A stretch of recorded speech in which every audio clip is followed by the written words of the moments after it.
la situación, las situaciones, las condiciones de aprendizaje en este momento, ¿está?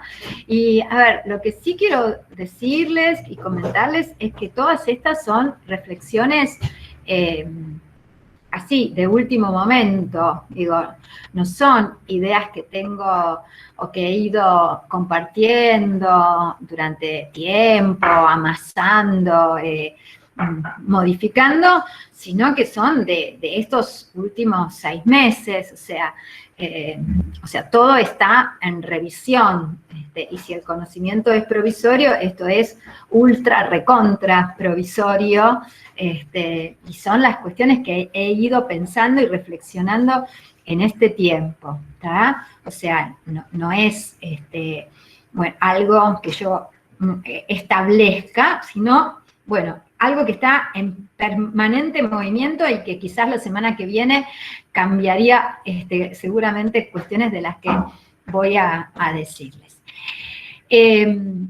Lamentablemente voy a poner una presentación, lamentablemente para mí, digo, yo voy a usar ahora una pequeña presentación, lamentablemente porque no les voy a ver más las caras, entonces, y voy a ver la misma presentación que yo estoy haciendo, voy a ponerle esa presentación, aunque sea un ratito, y después vuelvo acá. ¿Ustedes tampoco me ven más a mí cuando pongo la presentación, o sí me ven a mí en el costadito de la presentación?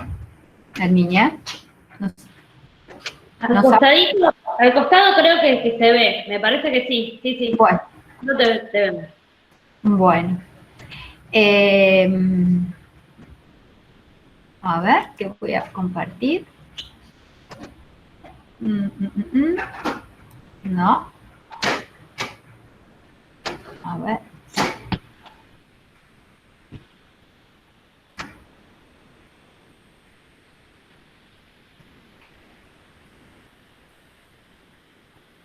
A ver.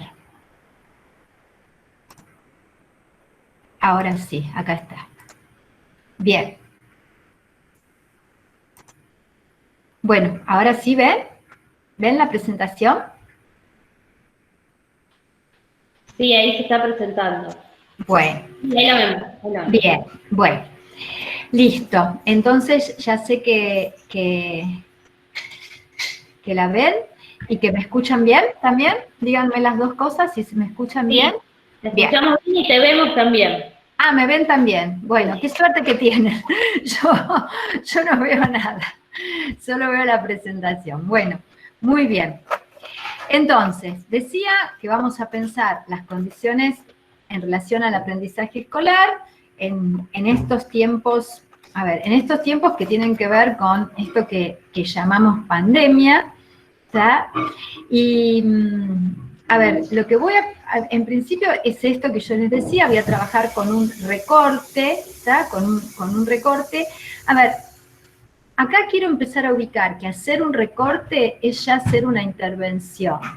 Cuando yo recorto algo, esto es, produzco una lectura, porque para recortar hay que leer algo ahí, ¿tá? Porque recorto algo que es una unidad, ¿no? Recorto ahí una unidad de análisis.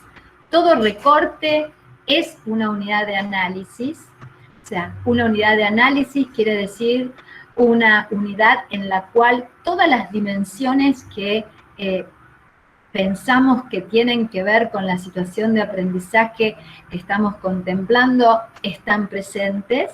Bueno, ese recorte entonces, que es una lectura, es ya una intervención.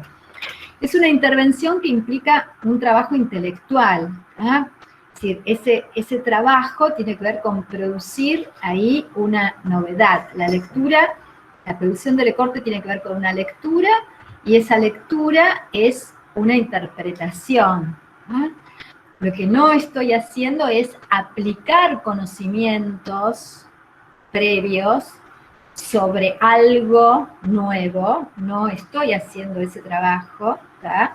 Eso tiene que ver con esa idea de aplicación donde no hay producción, sino que hay constatación, ¿tá? Hay reconocimientos de verdades anticipadas en los conocimientos que estoy aplicando. lo que estoy diciendo acá es que no estoy aplicando conocimientos. A ver, no aplicar conocimientos no quiere decir que no hay ahí una cantidad de teorías y conceptualizaciones previas, ¿verdad?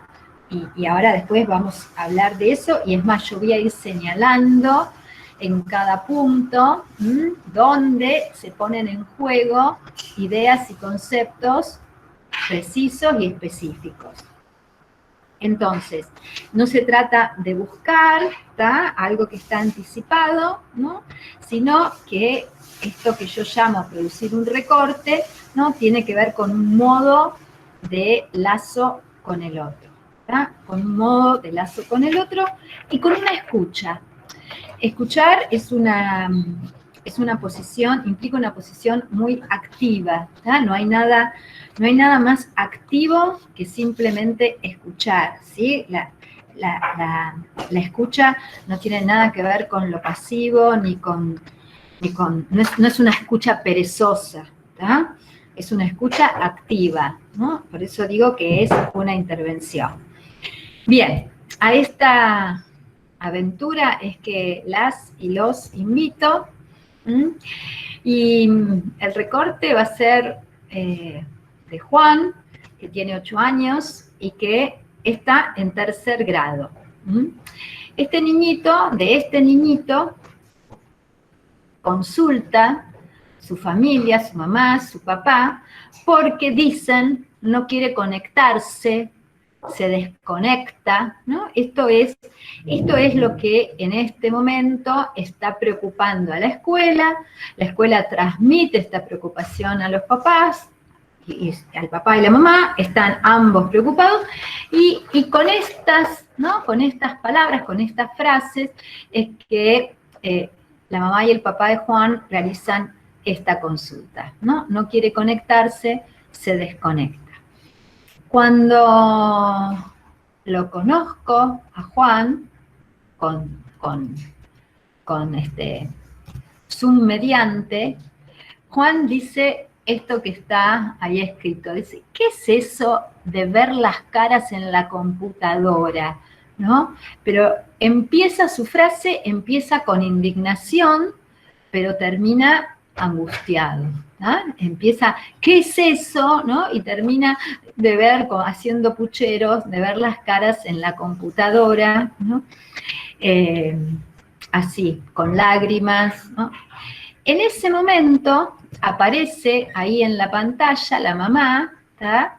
Aparece la mamá que dice, así estamos, Norma, muy angustiados, ¿tá? Y acá subrayo, ¿no?, el plural, el estamos, ¿no? Así estamos, angustiados, ¿tá? Bueno, esta va a ser nuestra viñeta, este va a ser nuestro recorte de hoy, ¿tá? Esto, hasta aquí. Y, a ver, a partir de este recorte vamos a empezar a entramar dimensiones, ahora vamos a ver cuáles y de qué manera, para poder pensar en las condiciones escolares, en las condiciones del aprendizaje escolar y el modo en el que esas condiciones, podemos decir, hoy se trastocaron, no, acá, en este recorte, ¿sí? Pero, como todo recorte, nos va a servir para producir inteligibilidad, o sea, para poder pensar en otras situaciones. Esta viñeta, o sea, un recorte es un modo de transmitir algo de la experiencia clínica, ¿no? Es una modalidad de transmisión de la experiencia clínica que prescinde de protocolos, ¿tá?, prescinde de tecnicismos, pero no prescinde de la ley, ¿tá? No está exenta de la ley. Se trata de transmitir algo del carácter artesanal. Artesanal quiere decir no obvio, ¿tá?, no obvio de la clínica. Bien. Primera cuestión. A ver, yo podría acá explicarle, ¿no? Podría explicarle a Juan qué hacemos frente a la computadora, ¿tá? ¿Qué estamos haciendo frente a la computadora? Podría explicarle literalmente, ¿no? De qué se trata esto de estar frente a la computadora, ¿no? Tenemos hoy, pero, no sé, bibliotecas enteras ya de cuentos y libros que pueden usarse para explicarles a los chicos qué es esto de la pandemia, por qué no hay que salir de la casa, cómo hay que lavarse las manos, qué son los virus, etcétera, etcétera, etcétera, ¿tá?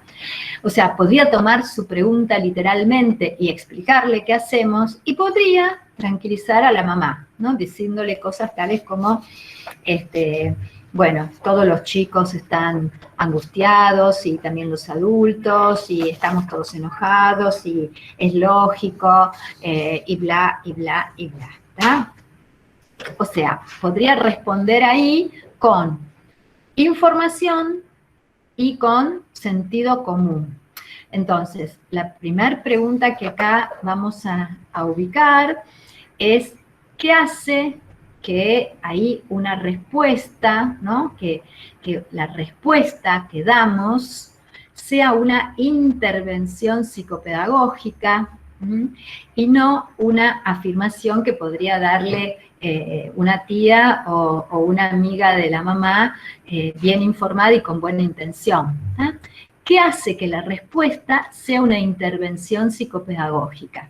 Bien, ahí tenemos un primer concepto, no un primero, pero ahí tenemos un concepto, ¿no?, central respecto de las prácticas clínicas, ¿no? La idea de intervención, pensar qué es una intervención. Tomo ahí cuestiones que tienen que ver con Carballeda, la intervención en lo social, qué es una intervención en lo social, ¿no?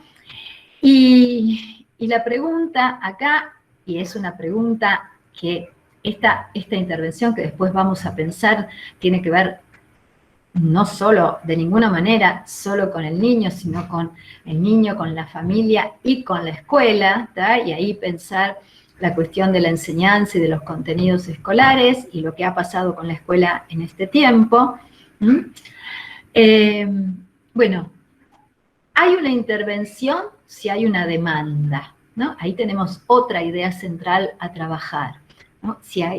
Acá tendríamos que pensar entonces, discernir qué se demanda, quién demanda, qué demanda la escuela, qué demandan la mamá y el papá, qué demanda Juan, si es que hay una demanda, ¿tá?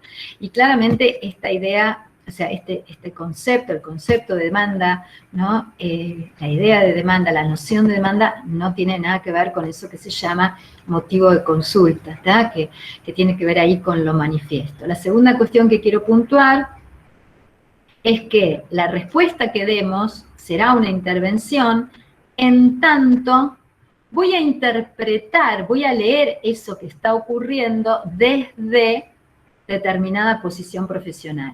Hago una lectura, por eso no hago una lectura desde el sentido común, no hago una lectura desde las buenas intenciones, sino que la lectura que voy a hacer es desde una posición profesional. Una posición que implica una perspectiva epistemológica de la que se van a derivar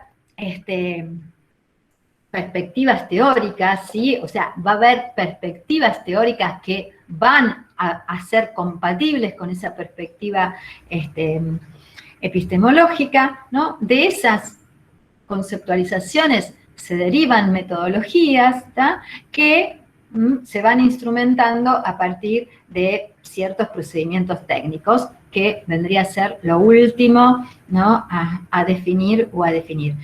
Pero posición que además conlleva vectores para la acción, o sea, valores no epistémicos, valores sociales y valores políticos, desde los cuales vamos a leer también lo que está ocurriendo en la escuela hoy, ¿tá? ¿Y qué pasa allí? Bueno, tenemos ahí cantidad de cuestiones para leer y pensar, desde Castorina, bueno, los trabajos de Bertoldi, ahí en Córdoba, de Mariana Echegorri, bueno. Entonces, esto que acabo de producir, este recorte que acabo de mostrarles, no es un dato. Ahí tenemos que ir distinguiendo lo que son los datos de lo que no son la construcción de observables. El recorte, dijimos, implicaba ya una intervención, es una construcción que va a convertir a ese dato en un observable, ¿tá? Porque yo recorto a partir de conocimientos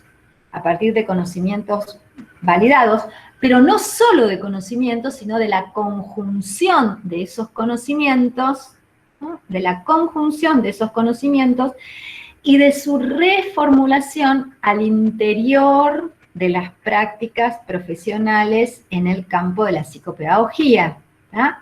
O sea, lo que estoy hablando es de la especificidad de la psicopedagogía. Quiero decir, si yo puedo hablar de las condiciones escolares, puedo hablar de las condiciones escolares en tanto esas condiciones se tornan problemáticas para un niño o una niña, ¿eh? En tanto esas condiciones escolares hacen obstáculo a un proceso de aprendizaje. Entonces, ese recorte no habla por sí mismo, los datos no hablan, ¿tá? El dato no habla, es la red de relaciones conceptuales en la que lo escribimos, ¿sí? Es la red de relaciones o sea, ese recorte, ¿no? Eso que yo ahí les traje, ese chiquitito, ¿no? Esto de, ¿qué es esto de verse las caras y la mamá produciendo esa intervención ahí, diciendo así estamos angustiados, ¿tá? No habla por sí mismo, ¿tá? No quiere, en sí mismo no quiere decir nada. Vamos a hacerlo hablar a ese recorte en la medida en que lo ubiquemos en una trama relacional, en la medida en que construyamos una trama relacional, que es esa trama la que va a producir ahí sentido. Entonces, ¿cómo es que vamos a hacer la lectura? Y ahí donde vamos a ir incluyendo las condiciones escolares y dentro de las condiciones escolares, bueno, todo lo que tiene que ver con la enseñanza. Decíamos, yo tengo una escena, bueno, una escena escolar, supongamos que es esta, de esa escena yo produzco un recorte, ¿tá? Y a ese recorte lo voy a ir atravesando con aquello que tiene que ver con las condiciones del niño o de la niña, que ahora vamos a ir a verlo, ¿tá? Con lo que tiene que ver con las condiciones estructurales, las condiciones sociohistóricas, que hoy son muy particulares y que las vamos ahora también a pensar, algunas cosas, y esas condiciones escolares y esas condiciones sociohistóricas se van a poner en relación a partir de las condiciones escolares, ¿tá? O sea, son las condiciones escolares, o sea, aquello que tiene que ver con las trayectorias escolares, ¿tá? Lo que llamamos trayectoria escolar, ¿no? Ahí refiero a los conceptos, a las conceptualizaciones Flavia Terigi y Ricardo Vaquero, sobre todo. Bueno, esas condiciones escolares nos permiten relacionar, poner en juego, poner en relación las condiciones particulares de un niño con las condiciones sociohistóricas, ¿tá? Ahí. Bueno, vamos a empezar a pensar ahí en en este momento en particular, ¿sí? ¿Qué es lo que, de qué la van estas condiciones estructurales, ¿no? Sociohistóricas? Vamos a pensar solo algunas cuestiones puntuales que hacen a este momento, ¿tá? Y yo recorté 3 cuestiones que tienen que ver con la escuela, ¿tá? Que tienen que ver con, que vamos ahí a poder ir entramando con las condiciones escolares. La primera cuestión que ahí voy a tomar es que, no me acuerdo si tengo esto. Sí, la primera cuestión que voy a tomar es que, se trata de un hecho social total, ¿tá? Esto que se llama un hecho social total. Esta noción breve, ¿sí? De hecho social total es una noción que viene de la antropología, de la antropología, de Lévi-Strauss, ¿tá? Él ubica ahí ¿qué pasa? Hay una conjunción, ¿no? Acá hay una conjunción. Yo estoy tomando ese Lévi-Strauss, por supuesto, no habló de la pandemia, ni mucho menos. Yo estoy tomando esa noción para pensar esta situación. Sí, ¿Qué es un hecho social total? Es la conjunción de lo sociológico, o sea, lo sincrónico, con lo histórico, o sea, una diacronía, con lo fisiopsicológico. O sea, ahí hay tres dimensiones que se entrecruzan. Y esa conjunción involucra al conjunto de las relaciones sociales y conmociona a la totalidad de los actores, a la totalidad de las instituciones y de los valores. Hay una conmoción, ¿no? Y dentro de esas instituciones está la escuela, ¿tá? Ahí. La escuela también ha sido conmoción, la escuela y la familia, ¿no? La escuela y la familia conmocionadas, ¿no? Por este hecho, que, de la pandemia COVID-19. Lo que vamos a decir además, respecto de las condiciones estructurales, es que esta pandemia COVID-19 es un acontecimiento, hace acontecimiento. Acontecimiento es una idea, es un concepto, ¿tá? También muy particular. Acontecimiento tiene que ver, lo que hace acontecimiento no es un hecho importante, sino un suceso que detiene el curso, ¿no? de la historia. Hay algo que ahí se detiene. Y produce, cambios estructurales sustanciales. Ahora, lo que tenemos que pensar en este momento es qué es lo que hace acontecimiento. Y lo que hace acontecimiento no es solamente, ¿no? Lo sanitario, no es lo sanitario. Lo que hace acontecimiento es ahí una convergencia entre lo sanitario y la digitalización. Eso es lo que es absolutamente inédito en este momento, ¿no? Absolutamente inédito. Piensen lo que hubiera ocurrido esta pandemia hace nada más que 25 años atrás, ¿no? Hubiera sido otra historia, otra situación. No digo ni mejor ni peor, digo otra, completamente distinta. De ninguna manera quiero decir que esto sea mejor que no hubiera pasado hace 25 años. No estoy diciendo eso, lo desconozco, no lo sé. Lo que digo es que lo que está pasando hoy pasa porque se produce esta convergencia de lo sanitario y de la digitalización, ¿tá? O sea, la escuela, ¿no? La imposibilidad de ir a la escuela, de trasladarnos a la escuela, ¿no?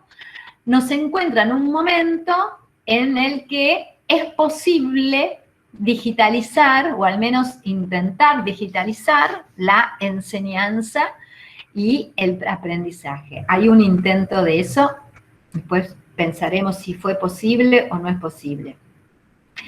Estoy tomando acá muchas ideas de Paula Sibilia y de Miguel Benazayac, ¿tá? Digo, ahí Paula Sibilia dice que esta pandemia nos encuentra convertidos en sujetos, ¿tá? Compatibles con la lógica de las redes. Ella dice, hemos advenido Zoom compatibles, no sé si dice exactamente eso, pero no, whatsappeables, instagramables, ¿eh? O sea, nos encuentra esta situación preparados, ¿no? Preparados para acceder a esta lógica que los aparatos, que las redes nos están proponiendo. Entonces, tengo, por un lado decía, lo sociohistórico, ¿no? El momento actual, un hecho social total, conmueve a la totalidad de instituciones, actores y valores, un acontecimiento que tiene que ver con, dentro de los cuales está la escuela, un acontecimiento que tiene que ver con esta convergencia de lo sanitario con la digitalización, y por último voy a tomar la idea de traumatismo, ¿sí? Voy a tomar la idea de traumatismo.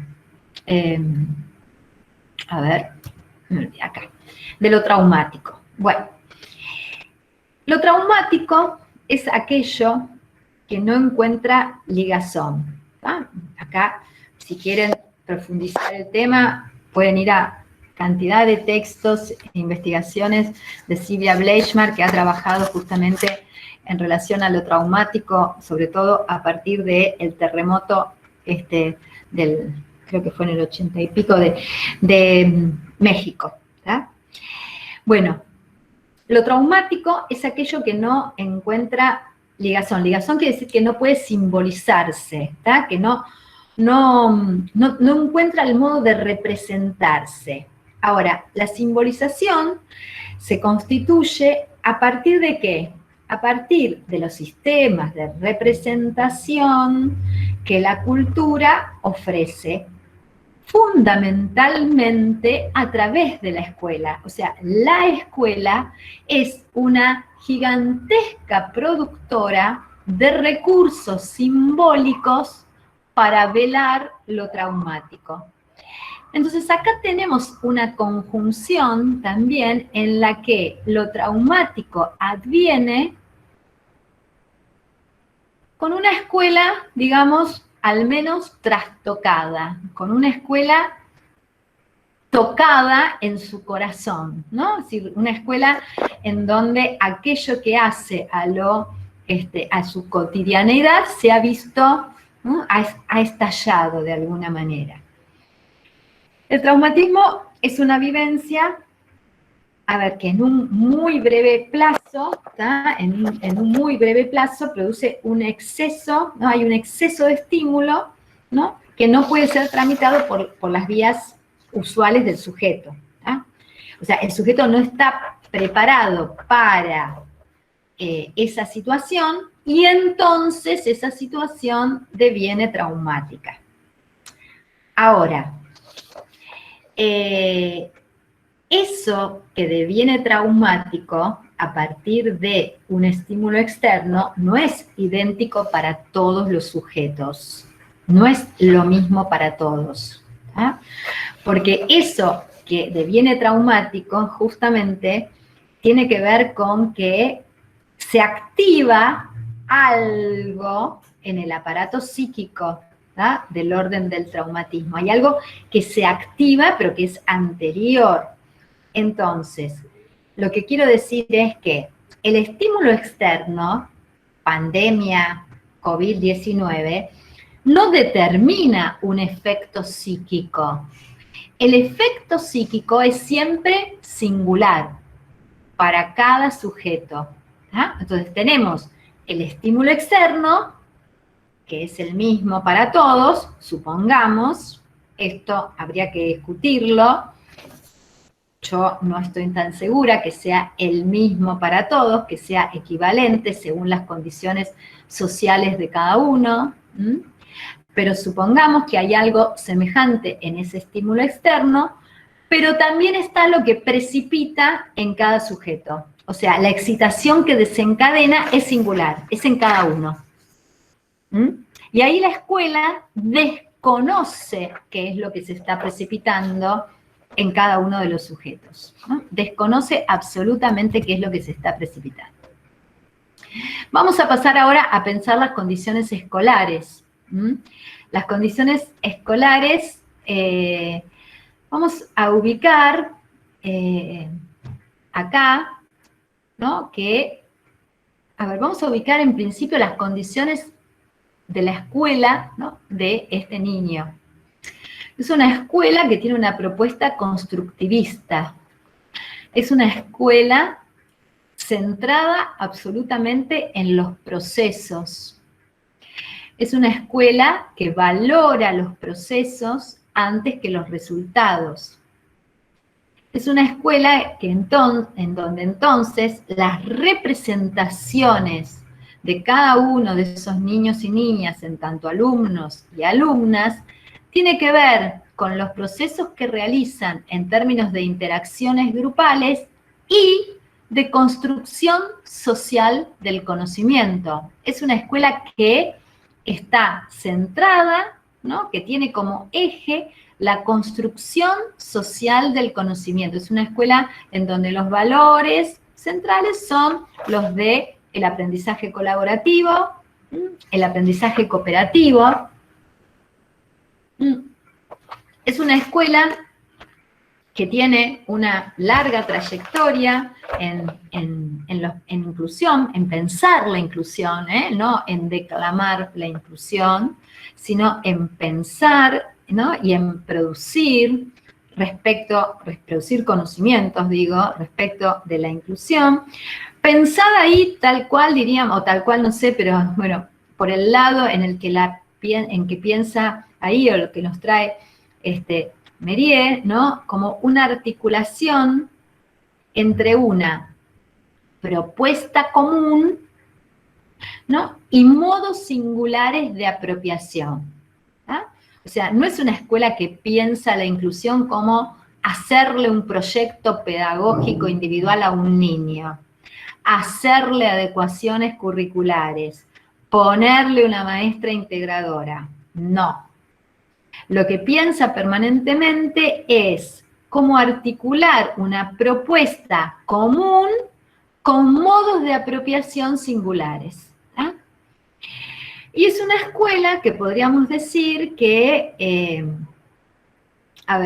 tiene una mirada respecto de este niño que está, podríamos decir, excesivamente, y después vamos a pensar por qué digo excesivamente, en consonancia con la mirada de los padres. Yo diría que hay poca diferencia entre la mirada de la escuela y la mirada de los padres.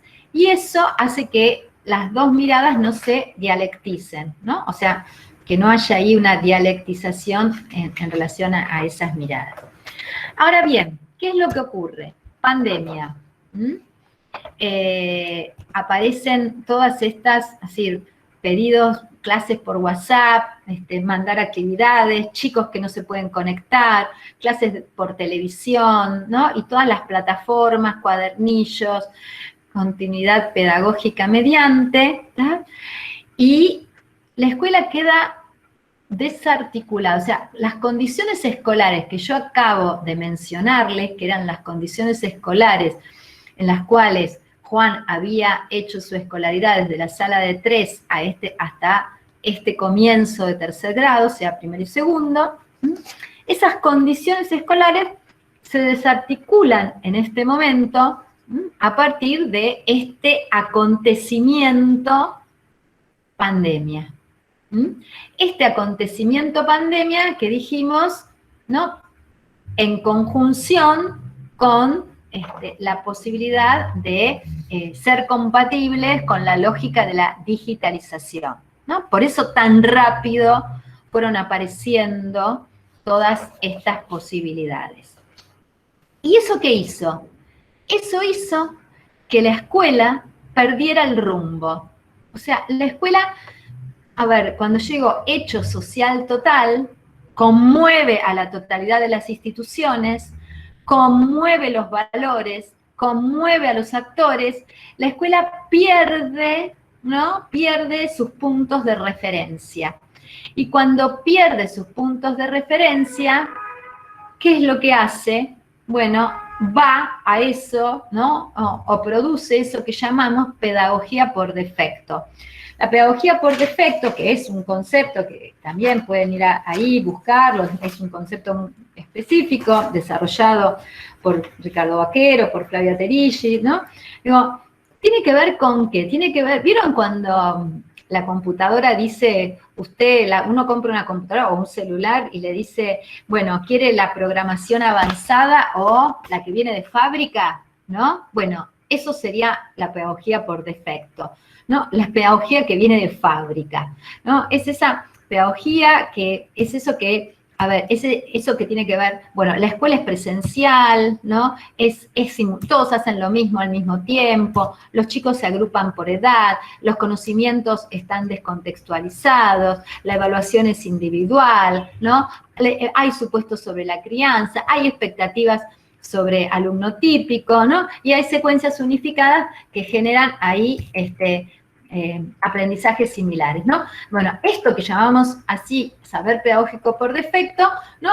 Es lo que la escuela ante esta situación que la desestructura, que la desorganiza, ¿no? Se que rompe con todos los parámetros, con todos los ejes, ¿no? Y principios que lo ordenaban, bueno, empieza a esta cuestión. ¿Cuál? Mandar actividades, mandar actividades, mandar actividades, mandar actividades, encuentros por Zoom que nadie entendía para qué eran ni qué razón tenían, ¿ah? Donde se están mirando las caras y nadie entiende para qué se miran las caras en ese lugar, ¿no? Bueno, evaluación individual, ¿no? Que es ahí cada uno lee un poquito uno, un poquito otro, qué escribiste, qué dice, cómo se hace la cuenta, etcétera, etcétera, etcétera. Gente, esto que llamamos pedagogía por defecto es la que estructura nuestros modos de mirar el mundo de la educación escolar, ¿no? Y que impide pensar en direcciones novedosas. O sea, ahí, con esto nos encontramos cuando, por lo menos al principio, ¿tá? Por lo menos al principio, donde la escuela quedó como en cierta parálisis o al revés, en un hacer vertiginoso, que no se sabía muy bien qué era ni para qué. La escuela dice, concretamente, perdimos el rumbo, ¿tá? Ahora, esto vamos a pasarlo, ¿tá? Digo, y cuando pierde el rumbo, vuelve a caer aquí, porque, a ver, era algo sobre lo que la escuela venía trabajando, vuelven a caer en este principio homogeneizador como meta del trabajo, como rasgo del método de enseñanza, como condición para la eficacia del método, ¿no? A la escuela le empieza a costar, o le está costando mucho, ¿no? Pensar, ¿no? Cómo se juega algo de esto que decíamos, ¿no? ¿Cómo se juega esto de articular una propuesta común con los modos singulares de apropiación en un Zoom? ¿Cómo se juega la interacción social entre pares en un Zoom? ¿Cómo se pone en juego la construcción social del aprendizaje en un Zoom? ¿Cómo pensamos el conflicto cognitivo, que es siempre social, en un Zoom? Esto, ¿no? ¿Cómo hacemos esto? Es decir, la escuela es el lugar, ¿no? Dice Mérier, en donde aprendemos a decir yo y a hacer nosotros, ¿no? ¿Cómo se hace nosotros con la lógica de la digitalización, con la lógica de las redes? ¿Ah? Bien, vamos a pensar, ¿no? Cómo poder o cómo pensar algo de desmontar esa lógica. A ver, yo dije algo acerca de acá, familia y escuela. Voy a hacer muy chiquitito, pero algo quiero decir de lo que acá se desordena y se desorganiza también. A ver, la escuela hace diferencia a la familia, ¿tá? La escuela dialectiza las marcas de la familia. En este momento, lo que está pasando es que la escuela y la familia, podríamos decir, pierden esa separación, ¿no? Entonces, ahí aparecen las mamás, los papás, que tienen que dar clase, enseñar, no tienen idea de cómo enseñar, no tienen idea de cómo explicar, ¿no? Ahí agobiados, ¿no? Y en ese punto, entonces, hay algo ahí de esa escuela y familia que empiezan ¿no? Ahí armarse un pastiche, ¿no? Empieza a armarse como una especie de pastiche. Entonces, a ver,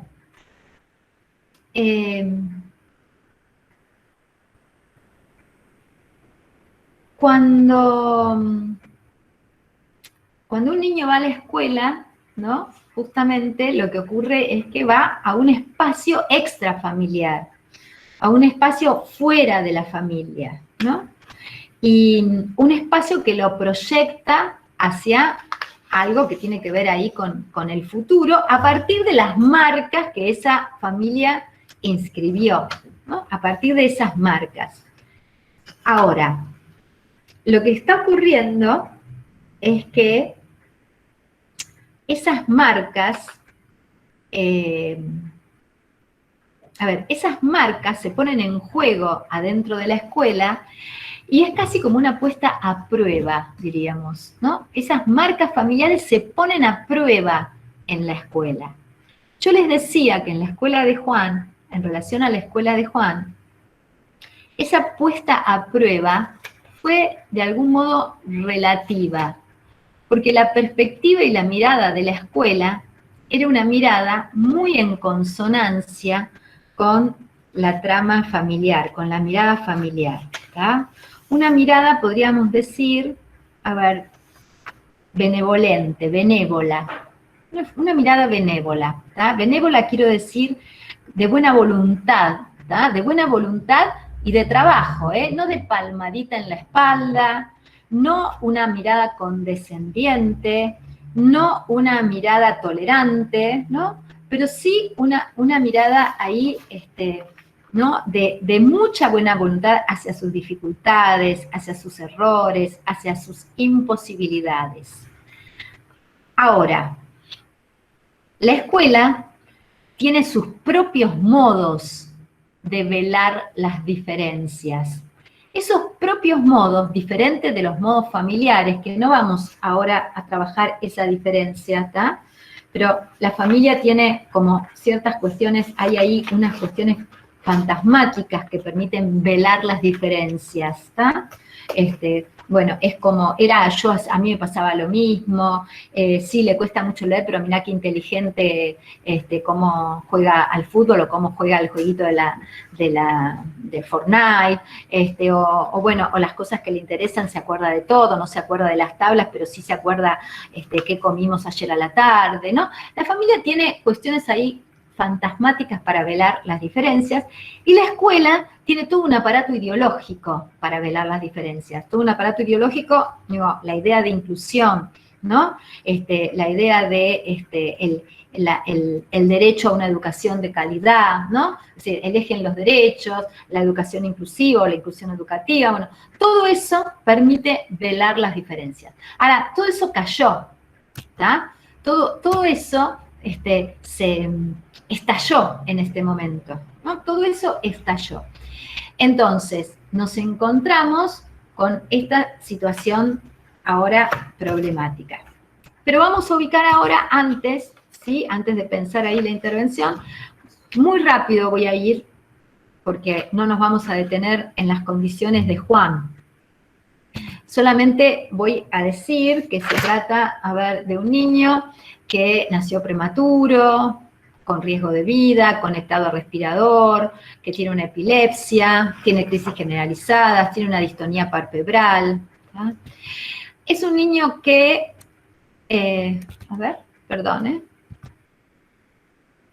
¿Sí? Bueno, que desde el punto de vista de su sistema de pensamiento, ¿tá? Desde el punto de vista de su sistema de pensamiento, es un niño que está recién en un tercer grado, pero recién en transición hacia las operaciones concretas, ¿tá? O sea, él puede pensar en términos de funciones sucesivas, pero no puede pensar en términos de simultaneidades, ¿tá? O sea, es un jovencito que aún no dispone de las nociones de identidad, de reversibilidad, de compensación a nivel operatorio. Y piensen, de vuelta, está en un tercer grado, que es cuando los contenidos escolares, ¿tá? Empiezan a desprenderse de los objetos y las relaciones empiezan a tomar protagonismo dentro, ¿no?, de los contenidos escolares. Y todo esto en una situación, ¿no?, de no copresencialidad, ¿no?, de los cuerpos, ¿no? En un lugar, en un momento en donde el aula no es compartida, ¿no? Juan es un niño que necesita comprobar empíricamente, constatar, es un niño que no anticipa, es un niño que todavía no dispone de una abstracción reflexionante, pero sí de la posibilidad de una abstracción reflexionada, o sea, a posteriori, ¿no?, de realizar. Ahora, ¿cómo realizar todo este acompañamiento que la escuela estaba realizando, ¿no?, en relación a la presencia, a la copresencia, a la copresencia, y que ahora no aparece. Subjetivamente es un niño, decía, donde se instaló una mirada, ¿no? Ahí, que ubica algo de siempre vamos bien, estás avanzando, aprendiste esto, ¿no? Ubicando en el punto en el que él se encontraba, ¿tá? También un niño que se retira cuando es interpelado. El papá dice una frase, dice, es un niño sabio, dice el papá.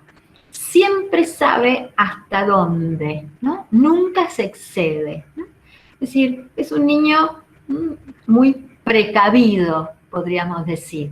Y otra vez, acá ubiquemos las condiciones, ¿no? Toda esta prevención, ¿no? Todo lo precavida que fue la familia, la escuela, ¿no? Todo lo que estaba anticipado se desarmó, ¿no? Se desarmó. Respecto del lenguaje, es un muchachito que habla de una manera casi telegráfica, ¿no? Ahí omite todos los elementos que arman relación, o casi todos, las preposiciones, omite los conectores, los nexos, los nexos, los conectores temporales, los conectores espaciales, ¿no? Es un nene que si uno le pregunta algo como, bueno, ¿cómo es que se alimenta tal pajarito cuando nace? ¿No? Y él, en lugar de contestar algo como tenía que ver con que el pajarito cuando nace no es alimentado por el macho ni por la hembra, sino que va y se busca la comida solo, aunque sea decir, se tiene que buscar la comida solo, él dice, comió solo. Entonces, es un niño acostumbrado a que el otro lo complete, lo entienda, ¿tá? Y en la escuela hacían esto, todo el tiempo le iban armando esto, porque además es un niño que habla con todo el cuerpo, con gestos, habla con la mirada, ¿tá? Habla con lo entonativo, y el otro lo sabe leer. Imaginen todo esto con el Zoom. Todo esto se perdió. Es un chico que en relación, sí, a eso, al lenguaje, en relación al cuerpo, ¿tá? En relación al cuerpo le cuesta entrar en reposo, ¿tá? Hay una cierta tensión corporal no resuelta, como si fuera a hacer algo, ¿no? Y no termina de ir haciéndolo y se queda ahí como haciendo movimientos in situ, ¿tá? Con dificultades para organizarse en el espacio y en el tiempo, ¿tá? Es un chico que en relación a la lectura, tiene dificultades en la fluencia, en el reconocimiento de letras, palabras y sílabas, con una baja velocidad de procesamiento, con dificultades en el procesamiento secuencial, pero que comprende cuando se le explica o que comprende cuando otro le lee, siempre en función de su sistema de pensamiento, ¿tá? Siempre en función de su sistema de pensamiento, ¿tá? Y en relación a las inferencias, ¿sí? Estamos ahí en el punto de lo reflexionado, ¿tá? Él no anticipa, pero si yo instalo, si el adulto instala la relación, la inferencia, él puede apropiársela. Esto funcionaba perfecto en la escuela, porque él escuchaba a sus compañeros, ¿tá? Pero ahora todo eso, cayó, precipitó. Entonces, a ver, matemática no vamos a hacer nada. A ver, yo digo, este niñito podría armar como una trama y pensar ahí esto de las condiciones en relación al aprendizaje, ¿no? Es un niñito con una condición biológica, ¿tá? Que configura un modo particular de funcionamiento, ¿tá? En relación al lenguaje, a la corporalidad, al sistema de pensamiento, al modo de lazo también, ¿tá? Pero también es un niño cuya posición subjetiva, ¿tá? Emergida de esas relaciones familiares y educativas que lo constituyeron, ¿no? Esa, ¿no? Posición le ha permitido trascender algo que parecía marcado en el destino biológico, ¿tá? Esos niños que los neurólogos dicen, no sé cómo es que hace, ¿no? No podría estar haciendo lo que hace. Un niño que fue subjetivado más allá de todo diagnóstico, de todo pronóstico, ¿tá? Un niño que creció en una familia, ¿no? Y que se educó en una escuela, ¿no? De manera que le fueron brindando experiencias diseñadas cuidadosamente, amorosamente, ¿tá? Experiencias que el acontecimiento pandemia desajustó, ¿tá? El dispositivo aula virtual, ¿no? Empezó a ser tope, lo empezó a confrontar. La pantalla empezó a funcionarle como un espejo que le devolvía una imagen de sí inédita. O sea, la imagen que ahora Juan veía, digo, y ahí empiezo a ubicar que esta pregunta, ¿qué es eso de ver caras en la computadora? Empezamos a ubicarlo, a ubicarlo en esta trama. Esa pantalla, ese aplanamiento que produce la pantalla, le devuelve a Juan un Juan, ¿no? Le devuelve una imagen de sí no pudiendo, y le subraya, ¿no? Algo que empieza a tornarse insoportable. No insoportable en sí mismo. No es un niño que desconocía qué era lo que podía y lo que no. Por eso su papá dice, es sabio, él nunca va más allá, ¿no? Era un niño que había negado sus dificultades, para nada, ¿tá?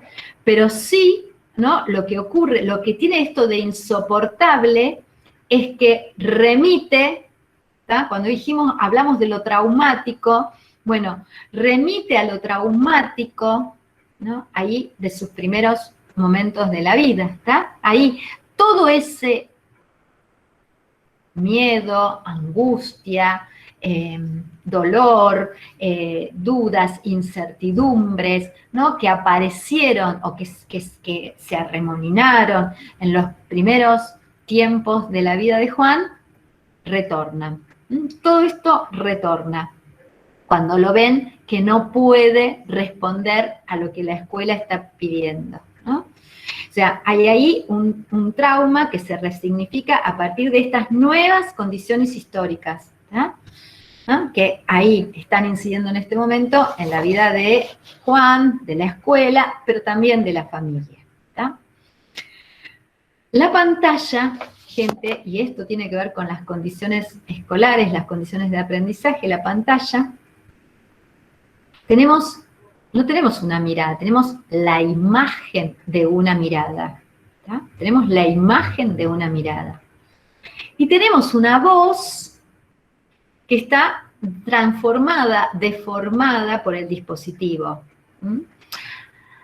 A esa voz, ¿no? Se le pierde, o en esa voz se pierde todo lo que agregamos en el lenguaje, porque cuando hablamos, o sea, el lenguaje es la oralidad, pero también es todo lo que rodea a esa, ¿no? O que completa, que atraviesa y que tiene que ver con el cuerpo, con los movimientos, con las miradas, ¿tá? O sea, estar, para mí, hablando en este momento, sin miradas que me vuelvan, ¿no? Es, nada, casi diría siniestro, ¿tá? Es del orden de lo siniestro.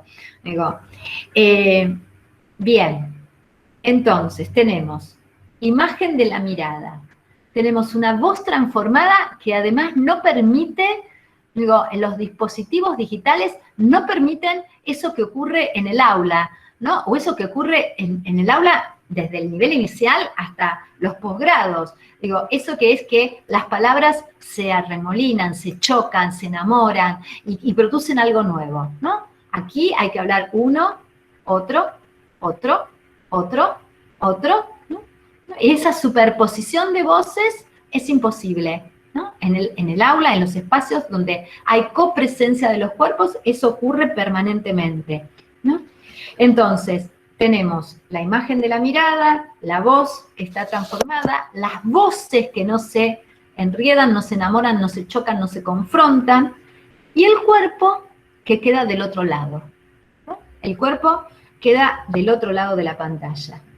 El cuerpo de Juan que sostiene, ¿no? Ahí lo real, que sostiene la lesión, el cuerpo que sostiene la epilepsia, el cuerpo que es medicado, el cuerpo que no puede dejar de moverse, ese cuerpo, ¿no? Ese cuerpo que tiene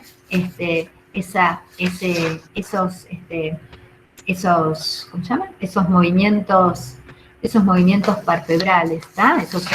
Esos ojitos que se abren y se cierran, esa distonía, ¿no? Que hace que sus ojitos se le cierran y se le abren, y él no los pueda controlar. Todo eso queda del otro lado, ¿no? Le queda a Juan. Todo eso le queda absolutamente a Juan, no puede ser tomado por el otro. Lo primero que nos encontramos acá, y la primera pregunta que yo me hago es, pensar si el problema en el aprendizaje, ¿no? O que veamos, lo primero que quiero subrayar es que el problema en el aprendizaje no tiene que ver claramente con la condición del niño solamente. O sea, el problema del aprendizaje, lo que vemos acá, es que no deviene de la condición del niño, sino que deviene de la conjunción entre la condición del niño y estas condiciones escolares en este contexto sociohistórico particular. O sea, estas condiciones escolares hacen en este momento de la condición del niño un problema. Entonces, ahí lo que hace problema, ¿no? Es la trama de relaciones que se teje entre la familia, la propuesta de enseñanza y la condición de Juan en este contexto sociohistórico. El problema del aprendizaje no pertenece a Juan, no es de Juan, ¿no? Sino que está situado, ¿no? Es situado y es en contexto. Segundo, que de aquí se deriva, ¿no? De esta primera cuestión se deriva, que la intervención, entonces, tiene que ver con tres ejes. Tiene que ver con el niño, tiene que ver con la familia y tiene que ver con la escuela, ¿no? Y la pregunta sería, acá, ¿cómo restituir la potencia del aprendizaje? ¿No? Para restituir algo de la potencia del aprendizaje, ¿tá? O sea, de la posibilidad, ¿no? Siempre presente del aprendizaje, se hace necesario operar sobre el niño, operar sobre el dispositivo escolar y sobre la mirada de la familia. La escuela, y voy a centrarme con esto y acá vamos a ir terminando para dar lugar a un intercambio. La escuela, ¿tá? Que hasta ahora había venido enseñándole a Juan, dijimos, más allá de todo diagnóstico, de todo pronóstico, ¿no? Que nunca lo forzaron a hacer un como si, adaptarse formalmente a un conocimiento, ¿no? Sino que Juan siempre estuvo representado en las propuestas educativas, ¿tá? ¿Viste? Perdió el rumbo y, ¿no? Ahí fue perdió el rumbo y eso la hizo terminar en la pedagogía por defecto. Porque lo que perdieron fue el aprender juntos, gracias a la figura de la maestra, ¿tá? Que al mismo tiempo, ¿no? Crea algo en común que acompaña a cada uno, en este caso a Juan, en su singularidad. Esa dialéctica, ¿no? Esa dialéctica entre... ¿no? Esa dialéctica entre lo que une a todos los alumnos, a todos y todas los alumnos y alumnos, y especifica a cada uno de ellos, eso es lo que hace escuela, ¿no? Eso es lo que hace escuela, ¿no? Es decir, la escuela instituye un tiempo y un espacio ritualizados, ¿no? Ahí, ¿no? En donde se produce, decíamos, ¿no? Este pandemonium de palabras, ¿no? Gritos, empujes, toques, muestras, escrituras, miradas, ¿no? De la cual surgen nuevas ideas, ¿no? Bueno, en esta transmisión por Zoom, que es unidireccional prácticamente, ¿tá? No hay construcción colectiva y Juan se queda solo. Entonces, a ver, ¿cómo poner al otro o sea, aquí a Juan, en un lugar en el que le sea posible construir sentidos, ¿no? Hacer sentidos para afrontar la realidad, para modificar la realidad, para no quedar a expensas de esto que está pasando. ¿Tá? Bien, ahí es donde yo digo, tenemos que operar sobre las condiciones escolares para que acá, ¿no? Para poder tocar este problema, para poder trabajar en relación a este problema. El trabajo con la escuela, podríamos decir, consistió en que descubriera que había que dejar de mirarse, ¿no? En la pantalla, ¿no? Digo, realmente ahí la cuestión de, yo creo que la respuesta, ¿no? La respuesta a esto de qué es eso de ver las caras en la computadora, ¿no? La respuesta a esto para la familia, para Juan y para la escuela fue que eso no era de ninguna manera una escuela, ¿tá? Que eso realmente no era una escuela. Entonces, cuando la escuela descubrió, a partir del trabajo que nos dimos, ¿no? De que se trataba de dejar de mirarse unos a otros para mirar juntos, y acá digo concretamente, dejar de mirarse unos a otros para mirar juntos algo, ¿no? Se inaugura un tiempo, se empieza ahí a inaugurar un tiempo en donde algo del espacio del aula se va recuperando, ¿sí? Por lo menos algo de la construcción conjunta se va recuperando. Concretamente, digo, a ver, les doy un ejemplo.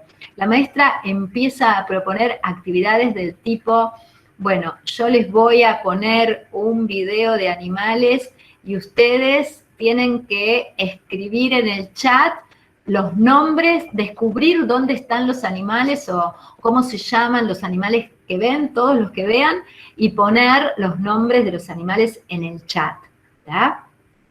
Bueno, empieza a aparecer ahí, ¿no? Este trabajo en el que, bueno, empieza a haber una construcción conjunta, empieza a aparecer una lista de animales producida por todos los niños a partir de compartir una imagen o un video, en este caso, ahí, ¿no? Estos animales, por otro lado, estaban comiendo, entonces cuando terminan, ¿no? Empiezan a armar, la maestra tenía imágenes de animales y empieza a armar un juego y empieza a poner las imágenes de los animales que los chicos habían escrito, ¿no? En el chat, ¿no? Y empiezan a ubicar que algunos eran comidos por otros, ¿no? Que algunos eran los que comían y otros eran los comidos, en un momento, y en otro momento los comidos comían otra cosa, ¿no? Y empiezan a armar algo ahí respecto de la alimentación, ¿tá? La maestra empieza a producir ahí preguntas que abren de alguna manera a la discusión, aunque no sea ahí in situ y en ese momento, pero los deja con interrogantes, ¿no? Les muestra un título de un texto que dice que las hormigas son carnívoras, ¿no? No me acuerdo si decía tal cual eso, pero ubicaba que las hormigas, o algunas hormigas, o todas, no sé, eran carnívoras, ¿no? Y les dice que se queden pensando en eso para la vez siguiente, ¿tá? O les dice cosas tales como, ¿qué pasa con los mosquitos que chupan sangre, ¿no? ¿Qué son? Si son carnívoros, ¿no? Si son herbívoros, ¿qué son? ¿No? Si chupar sangre es ser carnívoro, ¿tá? O preguntas tales como si los animales que comen solo animales muertos son carnívoros, si eso quiere decir que son carnívoros o no. ¿Tá? Bueno, a ver, y cantidades de otros ejemplos que podría darles, ¿tá? En donde empiezan a aparecer cuestiones de este tipo, ¿tá? A ver, tienen un cachito, ¿no? No. Bueno, yo creo que voy a terminar acá la presentación. Está presentando, ¿cómo dejo de presentar? ¿Dejé de presentar? Sí, Norma, dejaste de preguntar, Bien, sí. bien, bien. Norma, bueno, gracias por tus aportes. La verdad que no pude dar la bienvenida porque por un ¡Estás ahí! ¡No problema. te había visto! ¡Ah, Ingresé más bueno! tarde, pero pude Oh, ingresar. Estoy en la ciudad de Funes y hubo un corte energético, así que bueno, pero por suerte puedo compartir con ustedes.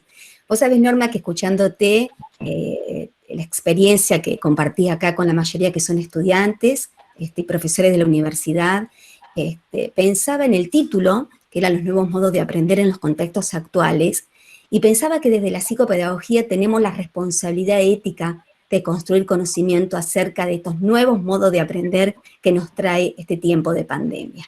Entonces yo pensaba que la virtualización del trabajo en general y de los procesos de enseñanza en particular se dio porque aconteció, como dice Foliari, una falta de vínculos sociales generalizado en toda esta existencia. Y a partir de ahí invito a poder pensarnos como profesionales, ustedes como estudiantes, cómo devenimos aprendientes en estos contextos de virtualidad. ¿Qué nos está pasando a nosotros en el encuentro con los pares? ¿Qué nos está pasando a nosotros en el encuentro con los objetos de conocimiento? Y me arriesgo a hacerle esta pregunta, Norma, ¿qué modos de aprendizaje podrían esperarse de esta escasez de encuentros corporales? Ahí, escuchándote a vos de esta clínica que socializás, ¿no? Y ahí, ¿cómo poner en diálogo justamente estas categorías psicopedagógicas que trabajás en tus textos, en tus fuertes desarrollos conceptuales, respecto a, pensamos nosotros como aprendientes fundamentalmente, ¿no? Y insisto, ¿qué modos de aprendizaje podrían esperarse de esta escasez de encuentros corporales? Tal vez sea un poco futurista, pero estoy pensando en una psicopedagogía que debe responder estas preguntas. sí, a ver, ¿vos querés abrir? ¿Querés que...? No, abrirla ahí como... Sí, decime, Norma. No, a ver, yo justamente el otro día pensaba, ¿no? A raíz de algo, no me acuerdo con quién estaba hablando, y decía, a mí me preocupa escuchar, yo creo que hay una pérdida. A ver, yo creo, yo considero que hay algo que estamos perdiendo fuertemente, que hay una enorme pérdida respecto de estos procesos de aprendizaje. Creo que hay algo que sí, por supuesto, hacia la comodidad, está bárbaro que yo no viaje a Rosario y cuando termine esto ya esté en mi casa y listo. Ahora, me parece que esa comodidad es un riesgo valorar esa comodidad por sobre el modo en el que el conocimiento y el aprendizaje afecta al cuerpo. Digo, yo miro un cuadro. ¿Vieron que abrieron museos? Por todos lados abrieron museos para hacer visitas virtuales, ¿no?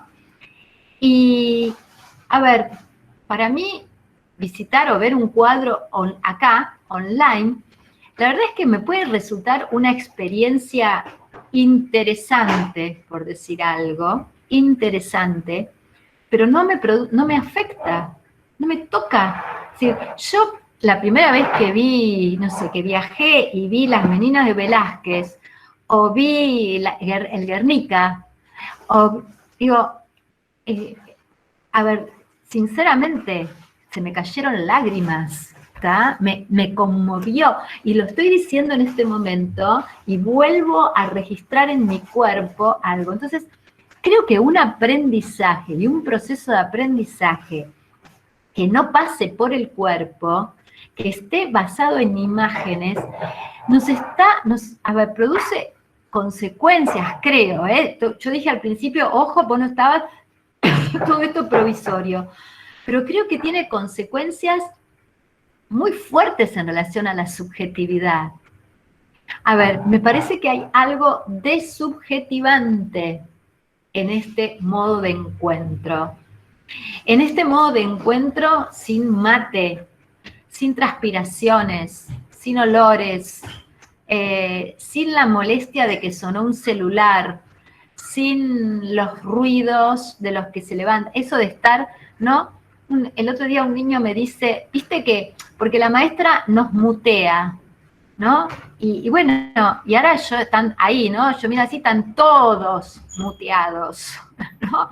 Como él dice, no me dijo nos mutea, la maestra nos enmuta, dice, ¿no?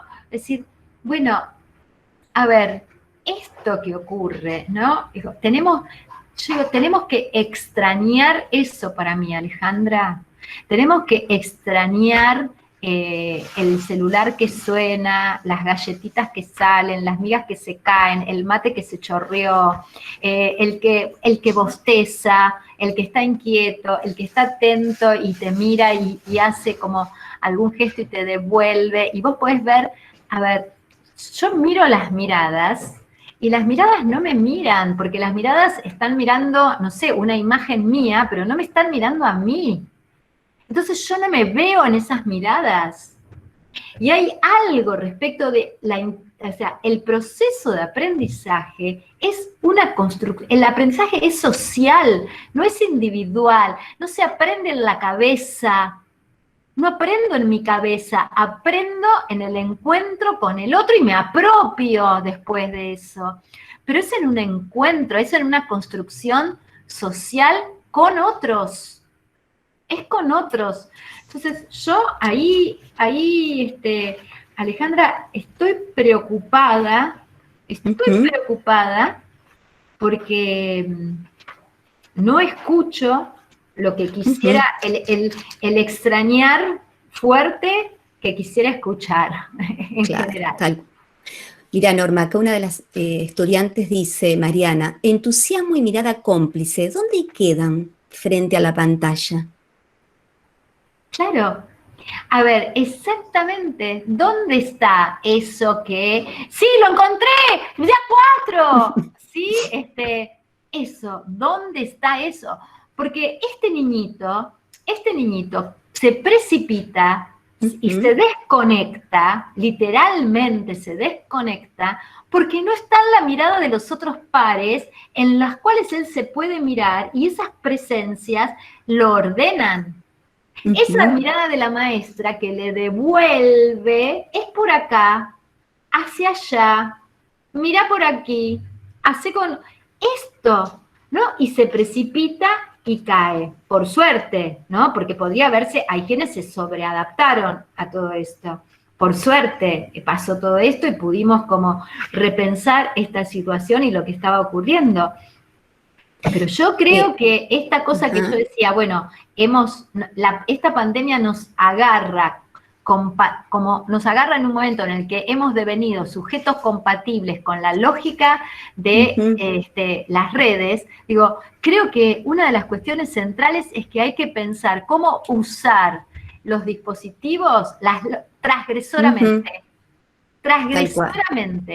Transgredir esa lógica, no usarla, no, a ver, la lógica, el WhatsApp nos quiere así, rápido, te contesto, sí, no hay, el otro día hablaba con un colega y en un momento le decía, en un momento le digo, bueno, sí, es que WhatsApp no se hizo para esto, ¿no? Porque, claro, yo le contesté algo, él me contesta y entre medio fue un desencuentro porque yo estaba contestando una cosa y él de otro y entonces, bueno, no tenía nada que ver lo que él decía con lo que yo decía. Y es así. A ver, el WhatsApp nos lleva al desencuentro permanente. Al desencuentro permanente. Acá Norma, una estudiante, también nos dice... Tuve una experiencia con un niño de 8 años que expresó que no estaba aprendiendo nada, que las docentes le mandaban actividades que le quitaban el tiempo de jugar. Y yo abro esta pregunta, Norma. ¿Estos chicos de ahora, de este tiempo de pandemia, se están perdiendo la infancia?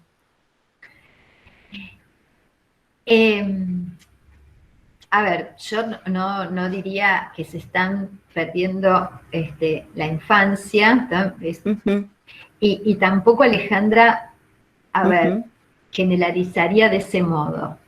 Me parece que acá también me parece que tenemos que abrir, ¿no? A ver, infancias en plural, ¿no? Situaciones sociales completamente diferentes, niños que tienen, a ver, yo he visto propuestas de enseñanza alucinantes, de cuestiones realmente alucinantes. Ahora, justamente las escuelas y docentes que preparan esas propuestas alucinantes son las que dicen no vemos la hora de volver al aula. Justamente aquellas que yo diría, digo, qué divino, qué maravilloso, ¿no? Esas, ¿no? Esa es la que dice, esa maestra es la que dice, no veo la hora de encontrarme de vuelta adentro del aula, ¿no? Entonces, me parece que hay infancias, escuelas, propuestas, y a ver, y yo diría sí, en general, veo poca enseñanza. No veo la enseñanza, veo actividades. Veo una cantidad enorme de propuestas de actividades. Algunas más lindas, otras menos lindas. Digo, hay una de las que vi último, que no sé si al final la saqué, ¿no? Y yo digo, si cada un barbijo cuesta tantos pesos, ¿cuántos cuestan tantos barbijos? Y yo digo, no, claro. no. Bueno, y a lo mejor eso se piensa que es enseñanza y aprendizaje contextualizado. Exacto. Claro. Exacto. Cuando yo lo que vengo diciendo es, miren, entre nuestras alumnas y alumnos, alumnitas y alumnitos, habrá quienes el día de mañana descubran vacunas. Algunos de los niños que hoy están en la escuela, mañana van a descubrir vacunas. Es así, ¿eh? Algunos de los chicos que están hoy en la escuela, en el mundo, algunos de los chicos que están hoy en la escuela, ¿no? Serán los que van a decidir, ¿no? Si los laboratorios unen sus proyectos para que esa vacuna tenga rápido o cierran sus proyectos para sacar patentes y ganar más dinero. O sea, pero eso lo va a hacer la escuela, ¿eh? Lo que hagamos hoy va a definir esas cuestiones. Ahora, la enorme mayoría de los niñitos que están hoy en las escuelas serán los que van a tener que agenciarse, ¿sí? Caminos, socios, compañeros, recursos para conseguir la vacuna, para poder tener el derecho de acceder a la vacuna. Entonces, la escuela, los contenidos escolares, ¿no? Es ahí en este punto, es donde tenemos que trabajar nosotras, nosotros, ¿no? Digo, ¿cómo hacer para que la escuela produzca contenidos escolares que permitan estos agenciamientos, ¿no? Que le permitan a los sujetos ahí agenciarse de, dispositivos, caminos, ¿no? Enunciados para ejercer el derecho a tener la vacuna. Es esto. Acá Constanza nos trae ejemplos que ella dice que en la mayoría de las escuelas que ella conoce, que ni siquiera están realizando encuentros por Zoom o por Meet, que se limitan solamente con 40 minutos semanales y que se está negando toda posibilidad de intercambiar, de preguntar, de compartir, podríamos decir, de aprender. Y acá Lara, un poco recuperando ese concepto, si los niños y las niñas de hoy están perdiendo la infancia, nos trae a Tonucci, que dice, bueno, que los niños hoy están creando nuevas formas de infancia. Entonces yo insisto con la pregunta que acá hay muchos estudiantes, cómo desde la psicopedagogía colaboraríamos con prácticas subjetivantes, tomando estos conceptos norma, para producir infancias psicopedagógicas, ¿no? Estas infancias de un devenir psicopedagógico, de un devenir, con esto quiero decir, creativo y lúdico. ¿Cuáles serían ahí un poco estas intervenciones prácticas psicopedagógicas? Claro, ahí me parece, por eso, está bien.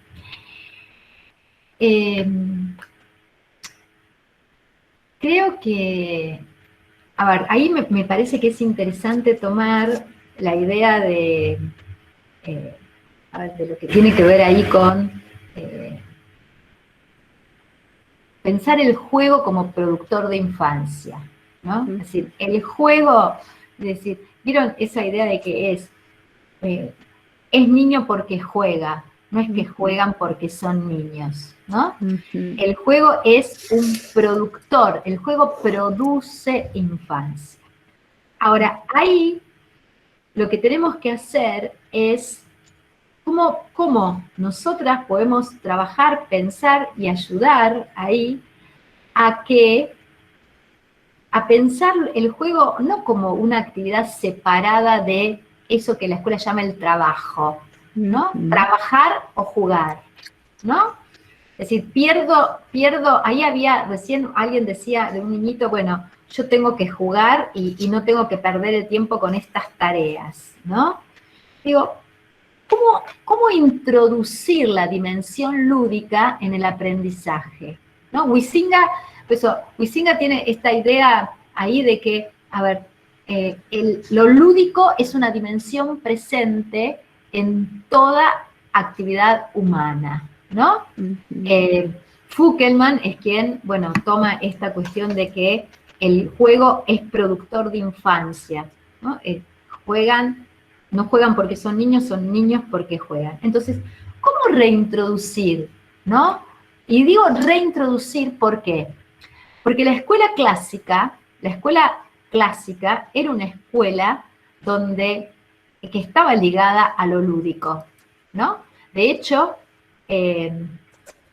la palabra yolé, que es griega, quiere decir eso, tiempo libre, ¿no? Y después, más adelante, en Roma, ¿no? Era el magister ludi, ¿no? Tenía que ver con donar un tiempo para el conocimiento a quien por nacimiento no lo tenía, ¿no? La escuela permitía eso. O sea, aprender por aprender.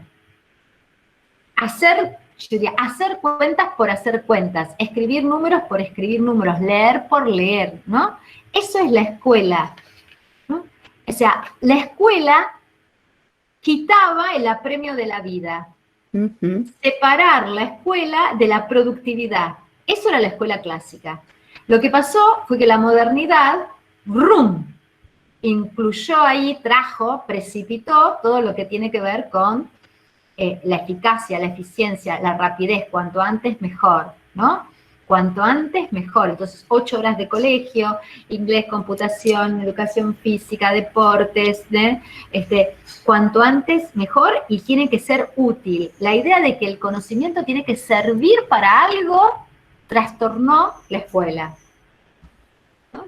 Trastornó la posibilidad de esto, de que el aprendizaje sea una situación placentera. Yo digo, como psicopedagogos, digo, lo que devuelvo al niño, lo que yo devuelvo a los chicos, es la posibilidad de disfrutar resolviendo un problema, de disfrutar leyendo un libro, de disfrutar escribiendo, de que ahí algo justamente de lo que tiene que ver con lo lúdico se recupere.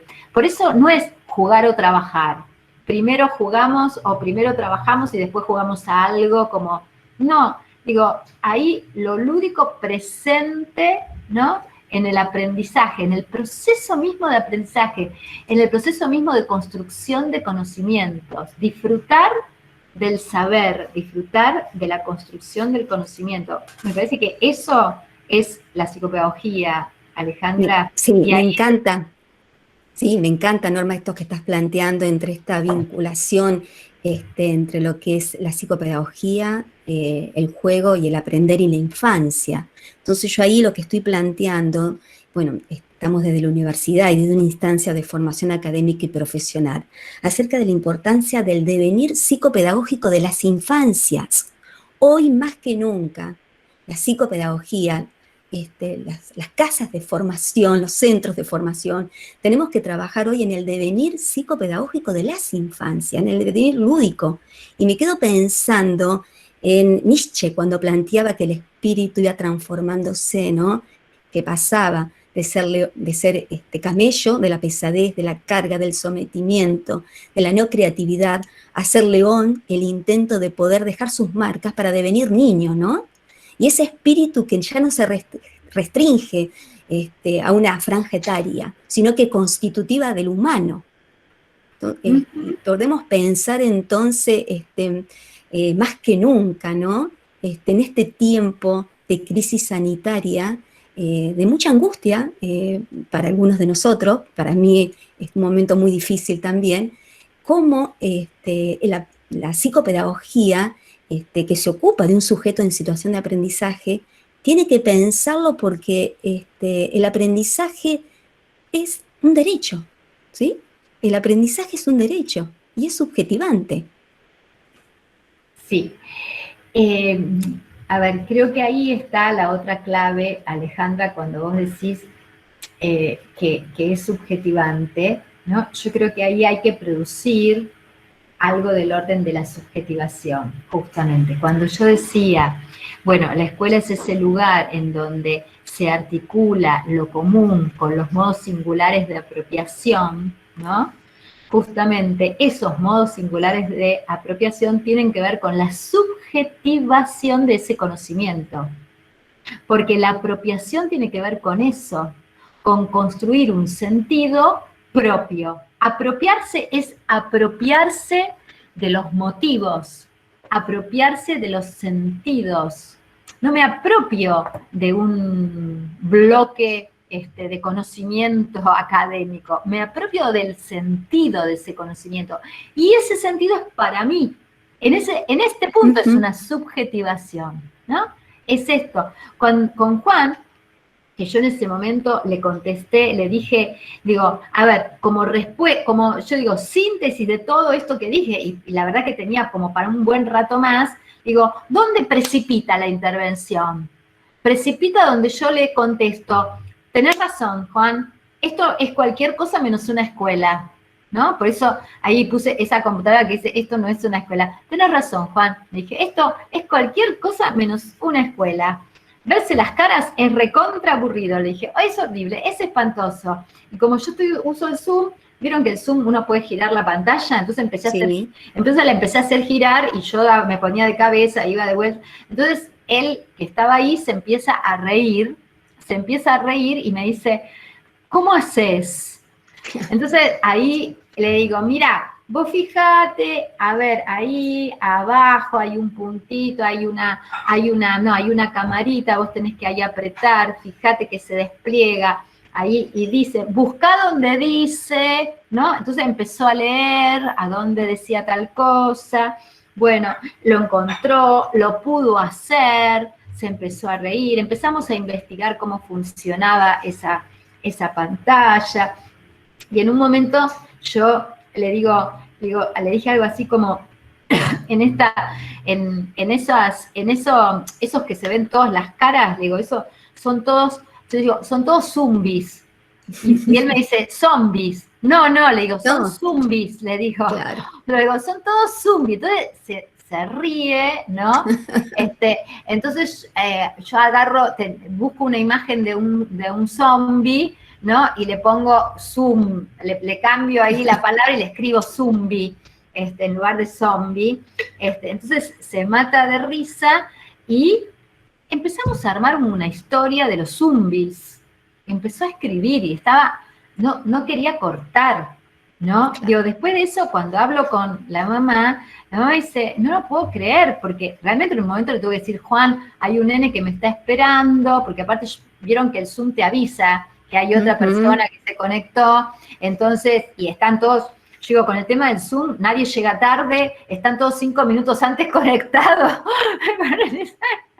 Entonces yo tenía a él acá, al otro que veía que estaba conectado porque me estaba avisando acá mismo en el mail, veía que me estaban entrando, más como tengo ¿cómo se llama? El WhatsApp acá, ¿cómo se llama? El web WhatsApp, no sé cómo se llama. Sí, bueno, la madre de la otra que me decía, estamos conectados y dice que estás en otra reunión, ¿no? Entonces yo, y no podía cortarle a Juan.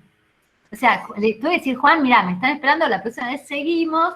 Dice, y él se puso a escribir la historia de los zombies, Bueno, de eso se trata, yo digo, el placer, ¿no? El encontrarte que la escritura es placentera, ¿no? Que hay algo ahí que te convoca. Ujú. De eso, donde vos te empezás a apropiar, por eso digo, conseguís que ese sujeto, lográs que ese sujeto se apropie de eso. Pero ahí, por eso digo, precipita, ¿por qué esa intervención? Ujú. Porque por ahí a otros chicos yo les digo, no, mirá, esto es así, hay que estar adelante de la computadora, es la clase, esa es la escuela. O sea, no con todos los chicos uno hace esto. Eso es una intervención que tiene que ver Ujú. con este sujeto, ¿no? Bueno, ahí, donde algo ahí precipita y cae y Ujú. ubica, y tiene que ver con esto, Alejandra, como decís, producir infancia. Es Producir. producir infancia. Norma, te quiero hacer 1.000.000 de preguntas, pero ya sé que tenemos ya poquito tiempo. Respecto a la clínica psicopedagógica, tu clínica específica, ¿notas alguna diferencia de los chicos en la prepandemia y pandemia específicamente respecto a este espacio diferente? Cuando se acercan, yo trabajo en escuelas especiales, nos acercamos también a los espacios, a las casas de los chicos, entramos en sus espacios compartidos y familiares, y también estamos haciendo un intento de registro y de lectura acerca qué le está pasando a las familias, ¿no? Con esta, por así decirlo, a verse, no nos presentamos como violentos, porque no, por supuesto, pero a veces sentimos que ellos sienten esta violencia de alguien que se le está metiendo para acercarle una consigna pedagógica o una propuesta psicopedagógica. La pregunta es, desde la clínica psicopedagógica, ¿qué sienten los chicos en este trabajo, no? Si pueden apropiarse de este espacio psicopedagógico virtual. Esa es la pregunta, Norma. Sí, a ver, yo creo que acá hay que pensar, Alejandra, que es esto, porque yo insisto, esto no es lo mismo de otro modo. Uh-huh. No es que el instrumento o el canal es neutro. Es otra manera de hacer lo mismo, ¿no? Que las redes introducen, ¿no? A ver, por eso digo, mira, los instrumentos nunca son neutros. Instituyen, arman, la experiencia es otra, ¿no? Pues no es lo mismo mandar un WhatsApp que escribir una carta.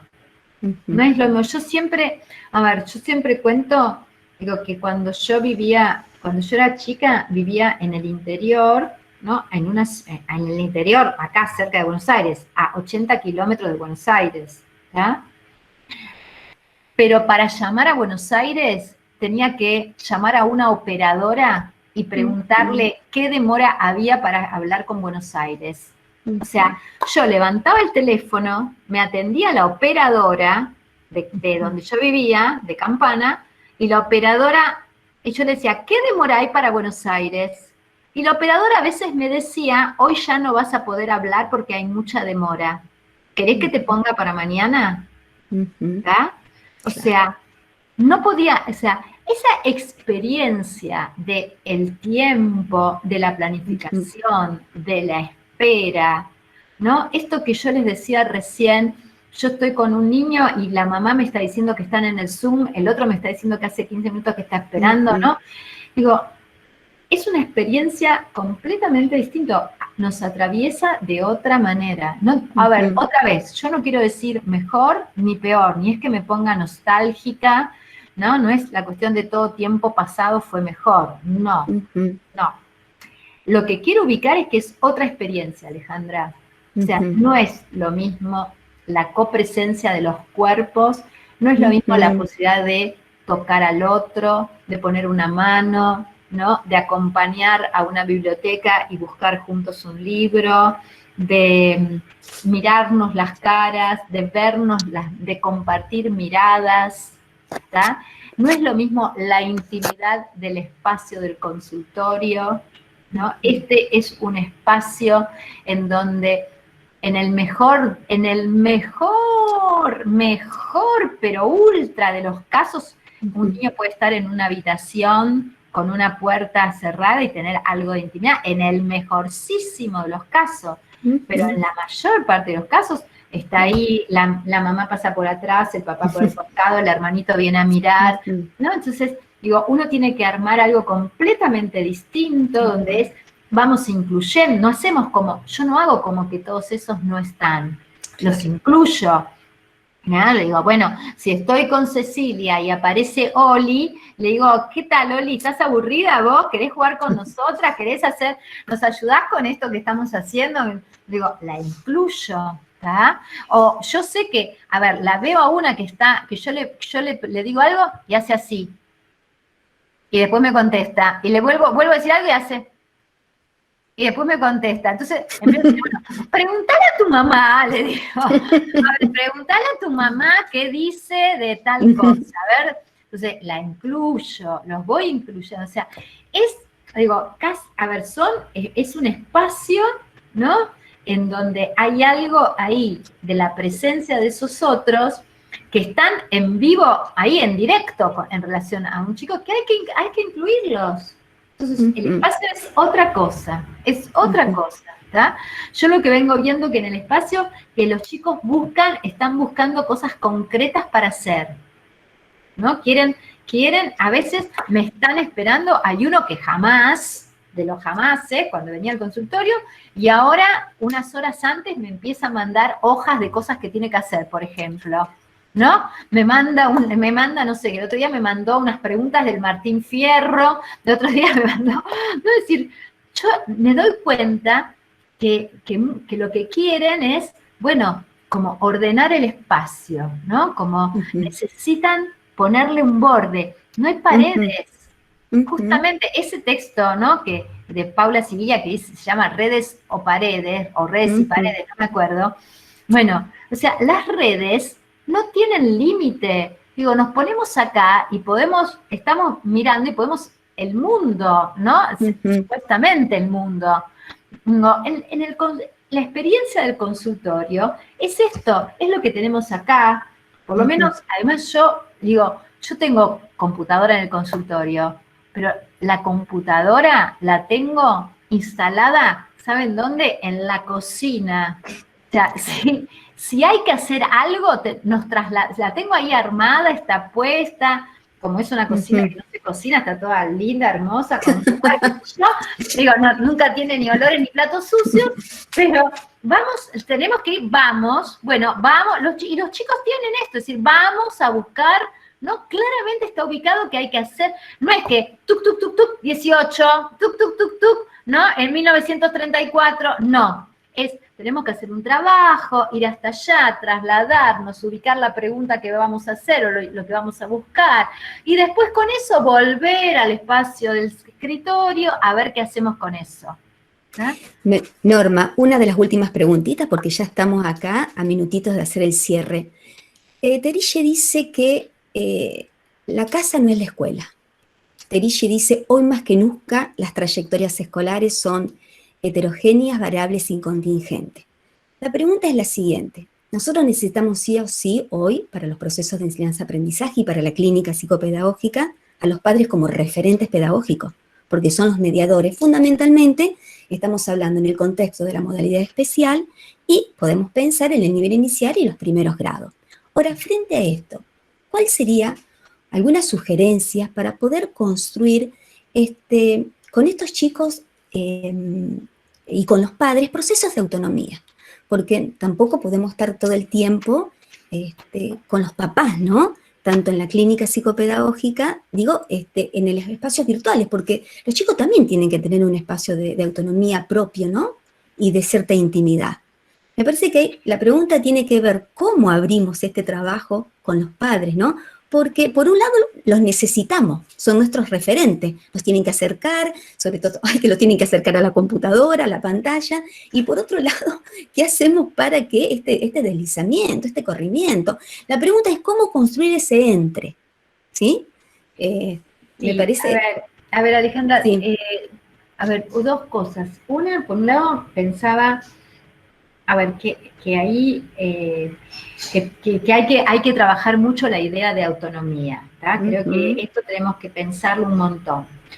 Que no tenemos que caer en que autonomía es hacer las cosas solo, Digo, me parece que ahí está la posibilidad de pensar que la autonomía tiene que ver con poder discriminar qué puedo hacer solo y qué cosas no puedo hacer solo.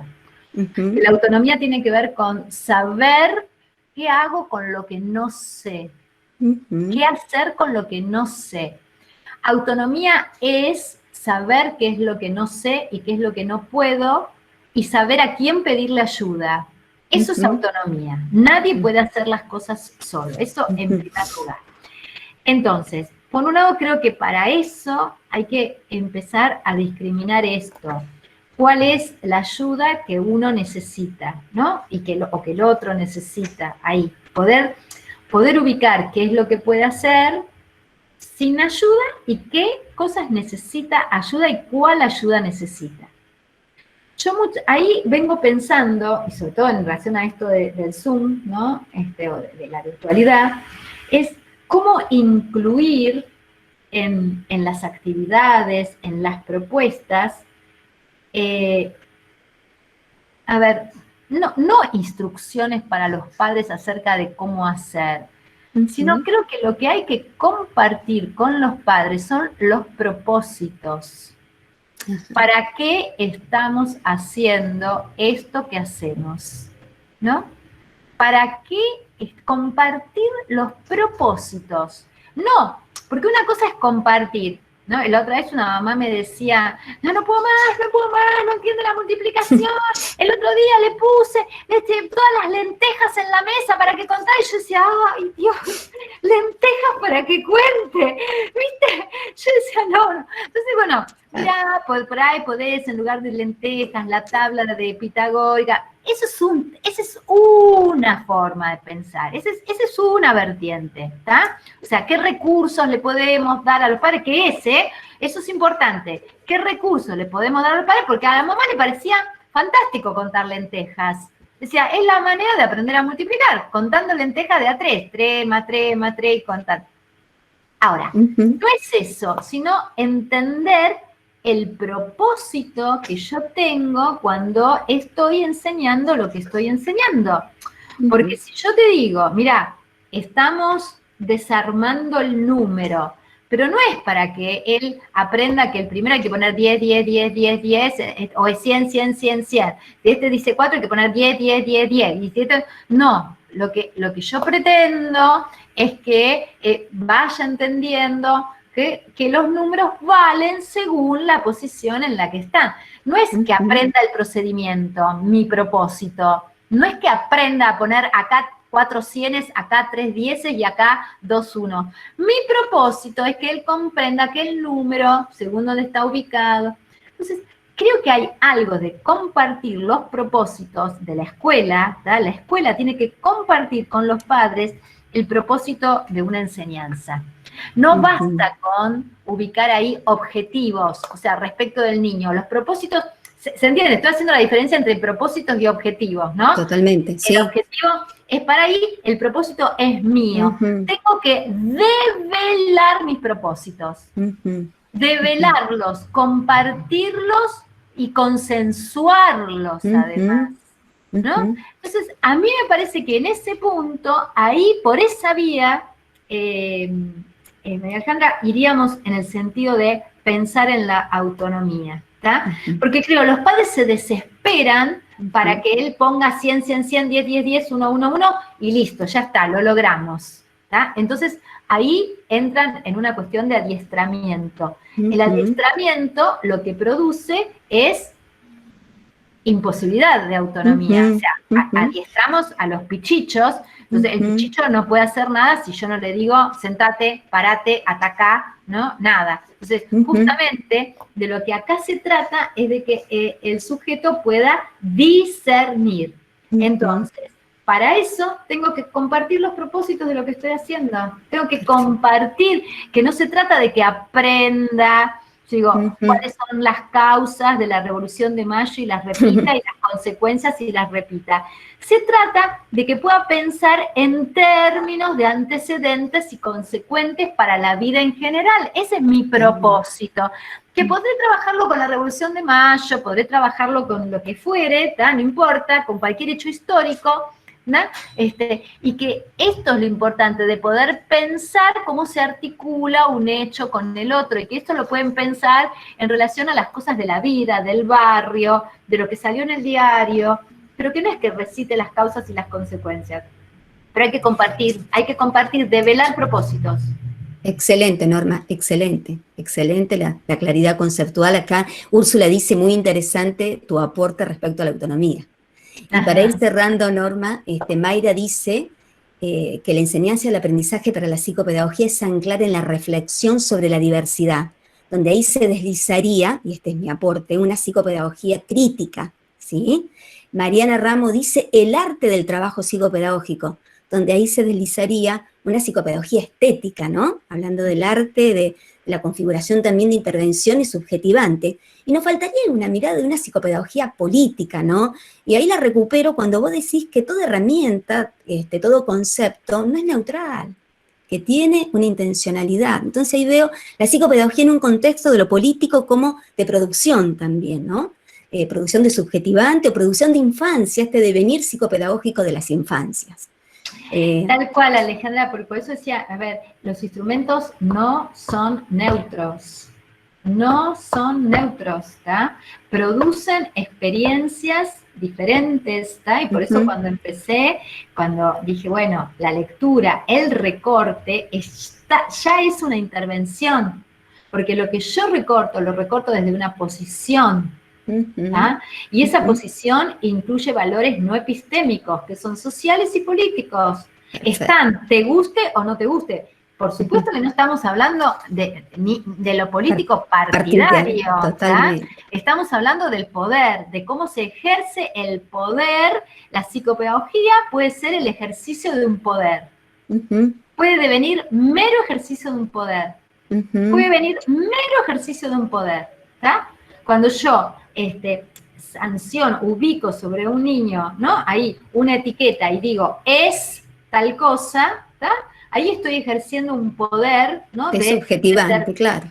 De determinar quién es ese sujeto y qué va a poder hacer, ¿no? Cuando hago un pronóstico, ¿no? Respecto de un sujeto, estoy poniendo un juego. Cuando sé a qué escuela tiene que ir, ¿no? Cuando sé qué le conviene, estoy haciendo ejercicio de poder. Gracias, Norma. Son las 20 horas, tal como habíamos quedado. Seguiría hablando toda la noche. Fue un placer recibirte. Fue un placer acá con todos los estudiantes y docentes. Me hubiese gustado, bueno, que un poquito más de tiempo, pero habíamos acordado así. Es un día de fiesta para nosotros. Bueno, es un día también de celebro, estamos celebrando la psicopedagogía una semana después, pero pensando psicopedagógicamente. Bueno, muchas gracias y ojalá que podamos encontrarnos, Norma, en otro momento y en otro Zoom a lo mejor. O bueno, o será presencial, no lo sabemos. No, sí, a ver, la verdad que yo extraño un montón, digo, mira que los viajes me agotan, no es que me agoto, pero, a ver, pero esto, además, esto me agota, y además de que me agota, me pone, hay momentos en que digo, yo creo, cuando hablaba mirando una luz blanca que me enfoca, y yo digo, ¿le estoy hablando a quién le hablamos? ¿Estarán atrás? ¿No estarán? ¿Se habrán ido todos? Hay muchísimos estudiantes acá acompañándonos, y bueno, y si quieren hacer la última pregunta, y si no ya nos estamos despidiendo, porque ya estamos en el tiempo acordado con Norma. Bueno, no hay ninguna manito levantada.